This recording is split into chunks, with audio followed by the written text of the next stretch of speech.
Hello everyone, it is Jazz here. I have finally returned. There was a leak in my kitchen and the windows in the house got replaced. Nothing screws up your video schedule and also some of your videos, like industrial fans and people running in and out of your house. And also work was crazy, so I just took a little break. Book excerpt reading is delayed because of all the craziness, but I do have it filmed and I just need to finish editing it, so you will be getting that in the next few weeks. Look forward to that, but for now, I'm just gonna make some fun videos. I found this Taylor Swift's Lover book tag, which was created by author Allison Aldridge. I will link you to her video in the description. I realized when I found this tag that I have not yet listened into the entire Lover album. I thought that I would do sort of a reaction / review of each song as I listen to it during this video before I answer the book questions, just to, I don't know, mix my two favorite things, music and books, together. First song / question up is I Forgot You Existed. Really enjoyed that song quite a bit. I totally relate to this song. I've definitely been in situations where I was like, you really hurt me, and then suddenly, like, one day you just, like, you're past it. The question for this song is a character that you would love to forget or just, like, wish wasn't there. I'm probably going to pronounce the character's name wrong. I think it's Ryoki or Roki. He's a character in the manga Hot Gimmick. I recently completed the 3rd volume of 4. Other characters have done some not great things in this series, but he did some really like abusive boyfriend things in this book. I wanted to just smack him upside the head, and I kind of wish that I could forget that this character existed. Cruel Summer I may have to listen to a couple times before I decide what I think of it. First of all, I think it's a little too similar to the previous song on the album, and in a way that's kind of a good thing because that means they'll like kind of roll into each other as a whole album in a good way, but in another way it makes it like not stand out. It makes it just kind of a generic song. However, I do appreciate that it is something that Taylor Swift does really well, that I always really appreciate, is that she is telling a story with the song, and I do like that, and there are some really cool like individual lyrics. I don't want to keep secrets just to keep you and stuff like that. I think those are some really cool ideas. Favorite summer romance book, and I genuinely don't think I have an answer, at least not in the way that I think the question was intended, which I think of a summer romance book as like a cute romance that happens at summertime and like the couple goes on an adventure or something like that.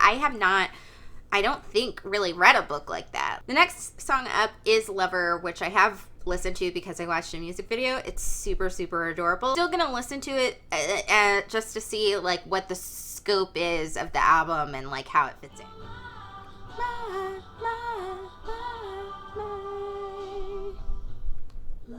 So I already knew that I liked that one. I really like that it has sort of a like old-timey quality to it, because I think that really suits the lyrics and what she's talking about. The bridge of this song is really lyrically interesting. I also really like how her vocals were recorded on it, because it kind of has like this effect that's sort of dreamy, and it really also suits the mood of the song. Favorite OTP or one true pairing romance. I wanted to pick one that I haven't picked for a tag or anything before, and I don't know if I should be choosing this one because I feel like I've only read the first book in the series, and most of my viewpoint of their pairing and why I like it is based on the television show. But I'm going to go ahead and pick Ross and Demelza from the Poldark series. I like that they're individually not like perfect people. They're very flawed people, and I like how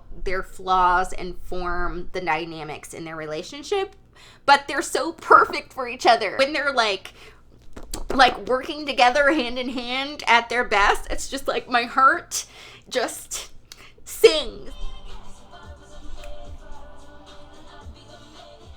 I really like the beat on that one. I also did really enjoy the melody as well.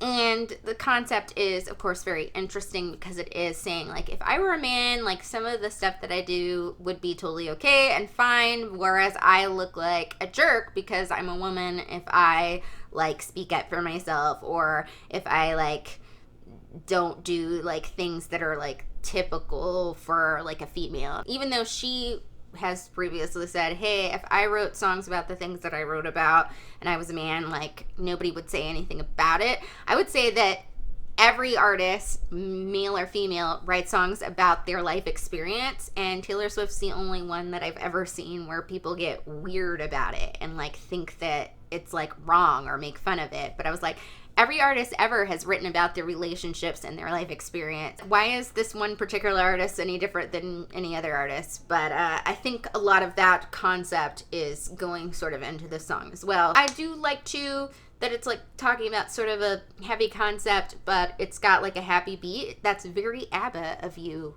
Taylor Swift. Favorite strong female lead. The girl that always comes to mind is Lisbeth Salander from The Girl with the Dragon Tattoo.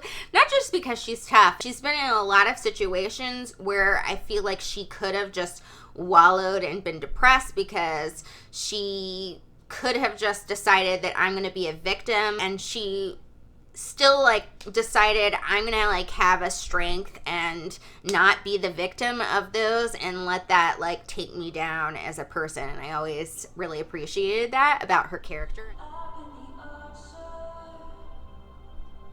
So Archer intrigues me. Lyrically, I feel like it's very unfocused in its narrative, and I just prefer lyrics that are more focused in their narrative. If the background music is going to be as low key as the background music on this is. So I don't mind like a narrative that is kind of stream of consciousness, which this feels very stream of consciousness. Like she just wrote all her feelings that she had about a certain point in her life down and put it in a song. For my taste, that if you're going to do that, there needs to be something like in the production in the back of the music to like catch my interest. And as of now, this is a song that's very low key in its production, and that is something that I would prefer to like hear in the background of a film or listen to while I'm reading. So I think that this song does have a place. Fantasy world you would be willing to live in. I wanted to go different than my normal choices yet again.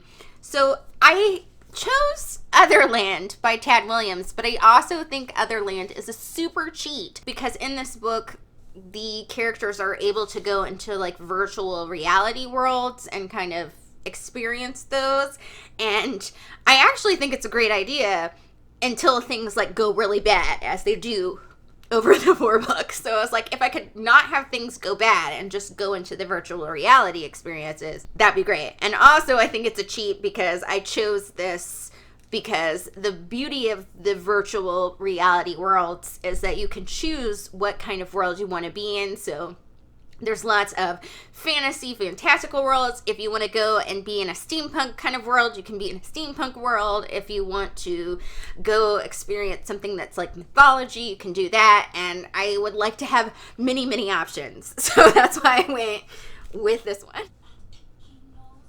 I do think this one is more on the generic pop side than my personal taste likes. But I do like a lot of, I do really enjoy the bridge, and I do also really like the way that it's kind of talking about the I want you feeling, but there are some still intriguing lines in there. Very likable. It's just I'm less likely to like listen to this one over and over and over again. I would enjoy doing a little groovy dance to it though if I heard it. Share the most loved book on your shelf, and by this we mean like the one that has been read so much that it's just sad and decrepit now. My copy of Winter of Fire, got this at a book sale when I was a kid in 1999, and it has, of course, a bent cover. Pages have literally started to fall out of it. It's got weird, I don't know what on the cover, like it is toe up, and I love this book so much, and it's out of print, so I actually spent like $50 on like a new copy of this that was like a ex-library copy in hardcover, because I'm scared to read this copy because the pages are falling out and I don't want to miss 1 second of my favorite book of all time. I definitely think the song lived up to the awesome title.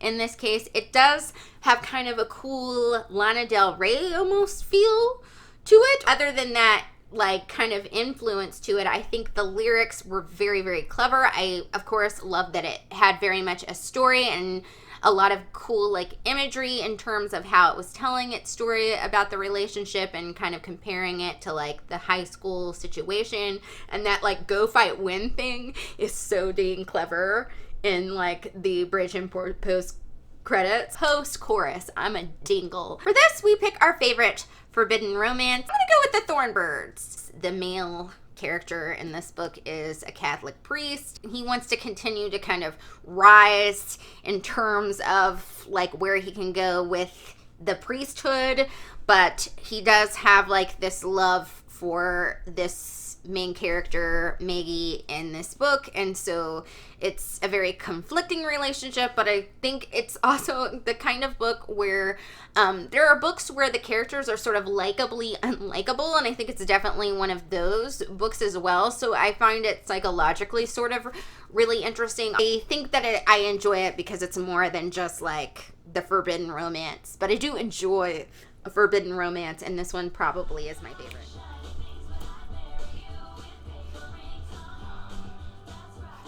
That song was a blast. It's kind of a mash to me of like almost like a peppy 60s tune and a peppy 80s tune, which I really thought was great and enjoyable. It's one of those like cute, lighthearted songs. I really did enjoy the lyrics. For this, we pick A Book Lover That We Would Marry, and you guys know that my like one bookish boyfriend in like any book is Richard Mayhew from Neverwhere. He's an adorably awkward Scotsman, and that just, it makes my heart feel good.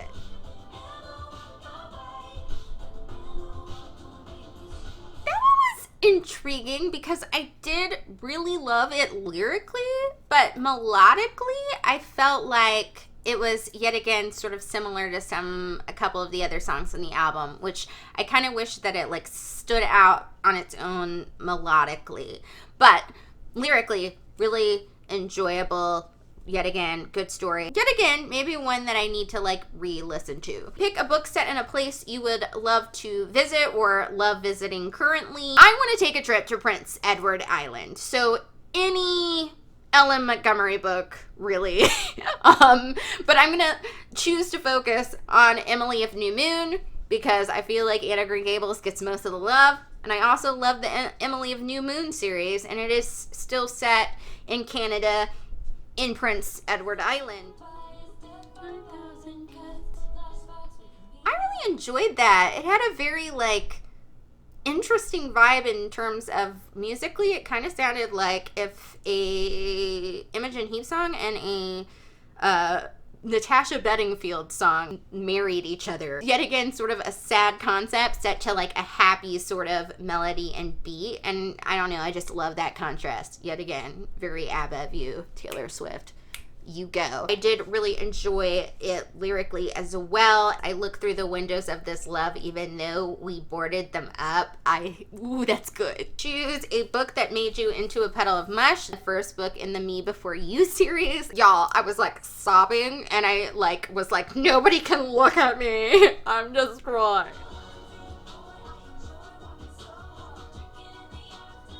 That one was like super, super, super poppy. I really enjoyed it. Just there was something about the groove of it that just like made me happy. And also adored that she like had a little like talking intro with Idris Elba and James Corden, two of my favorite London boys. For this, we pick our favorite British character. Since this is London boy, I'm gonna try to think of a London boy character that I love. I'm gonna go, I think, with Jim from the Shadowhunters books. Most of you are gonna be like, what about Will? And yeah, Will's funny. He amuses me. I'm more of like a Jim kind of girl.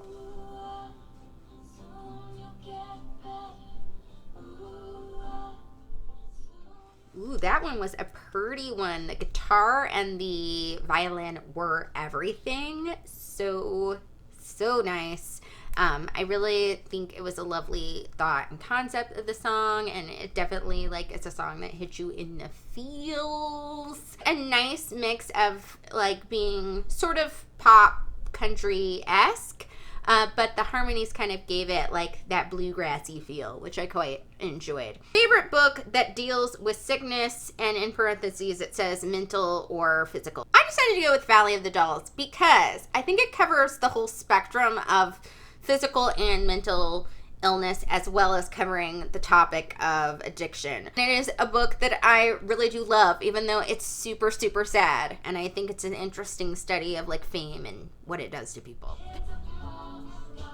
I hate to say this, but this is the first one that I genuinely just did not really enjoy at all. Some of this is just personal taste, and I don't tend to enjoy songs that feel the need to, like, just say stuff really fast and fit in as many words as we can. I prefer songs and even poems that try to get a concept across in as few words as possible, as opposed to as many words as possible. This had, like, no melody to me. Like, it was just, like, singing on top of a beat. And it didn't really have a chorus that stuck out to me. There wasn't really, like, a hook or anything to it. So I did not vibe with it. Also, I don't really tend to enjoy the concept of, like, your love is my religion, unless the song is, like, particularly interesting. And unfortunately, that was not the case with this. Also, unfortunately, I do not think I have an answer to the question for this one, which is sexiest romance you have read. I guess I'm just the type of person that, like, rarely thinks things in books are sexy. Even when it's love kind of things, I just don't read, like, particularly steamy books. And then most of the times with relationships and books, I mostly focus on, like, the intellectual interaction between the couple, as well as, like, the cute factor. On to You Need to Calm Down, which some of you probably are saying to me now after that fabulous review and question.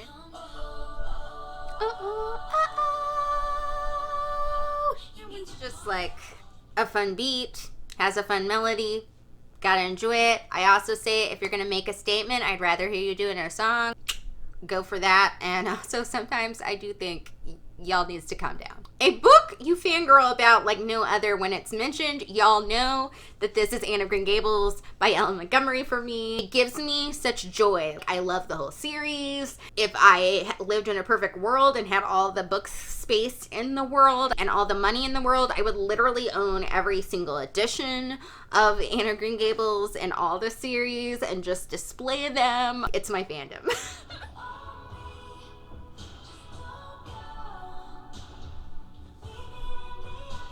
The thing about this Afterglow song is that there's things that I loved about it and things that are just okay about it.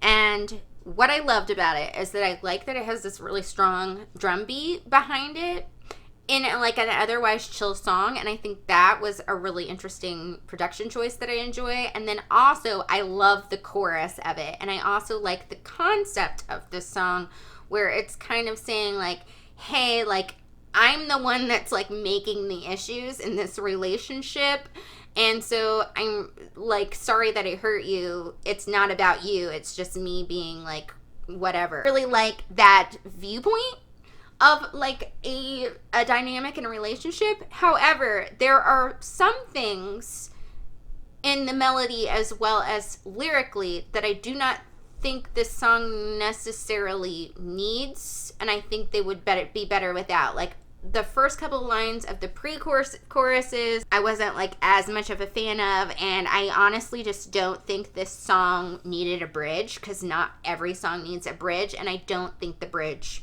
added anything in terms of like adding to the story and the concept of the song. Pick your favorite villain that you can't help but love. I decided to go with King Richard III from the Shakespeare play of the same title. Felt myself just oddly loving him, even though in the play, I don't know what he was like historically. Obviously, that is the past. He's pretty dang evil. But I found myself weirdly empathetic to him and weirdly intrigued and loving like his approach. Are we ready for me? I'm ready for me. I promise that you'll never find another like me. Ooh, ooh, ooh. I'm the only one of me.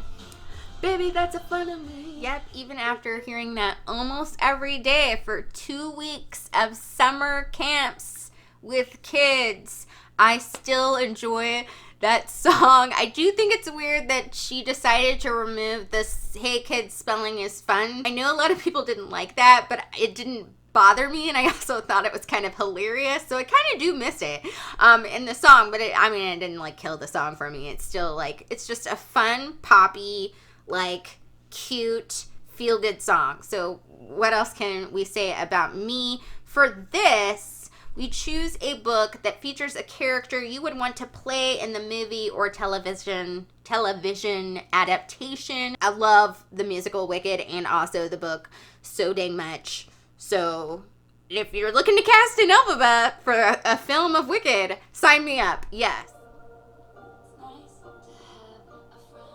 Okay, yet again, there was like some really good stuff here, and also like one thing that maybe wasn't like my super fave. If a ska beat or like a reggae beat was played on a music box, and then you made it like uber chill, like not super overt, that would be like the backing music of this song, and I really liked that. I really also liked the concept of the song, but I don't feel like the melody did anything for me, but I'm willing to put up with that because I enjoyed that little low-key reggae vibe going for it. This one we pick a favorite friend to lovers book couple. Just go ahead and repeat Anne of Green Gables because Anne and Gilbert are like that. They're actually like my favorite couple like in all of bookdom, partially because I have two weird book couple-y likes. I like the hate to love trope for some odd reason. They kind of have that, but once they get past that, they have like a really fabulous friendship for like several years until like they actually have a romantic relationship.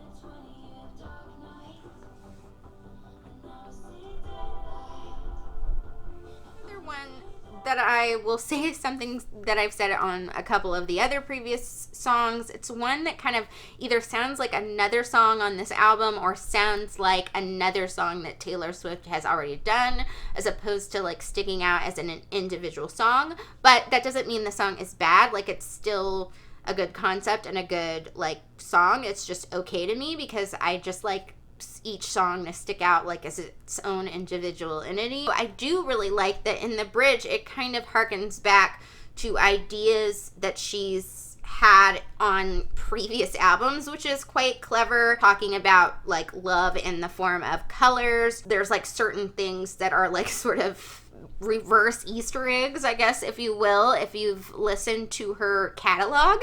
And so I think that was super clever in the bridge to include those things. So I appreciated that element in particular. A book that left a lasting impression on you, or you could not stop thinking about after you were finished, the Raven Cycle series. It was just one of those books where I completed all 4 books and I like was sad to leave the world and leave the characters because, I don't know, the friend group was just so amazing. I so loved like spending time with them and their idiosyncrasies, and their love for each other was so fabulous. I made a book playlist for it because I like to listen to certain music while reading books, and man, I listen to that playlist like almost every other day. I guess I just so much want to like get back into this world that I like have to listen to music that reminds me of this world. That is the book tag, as well as a music review for the Lover album. I know that I got super critical. Overall, I will say that I did enjoy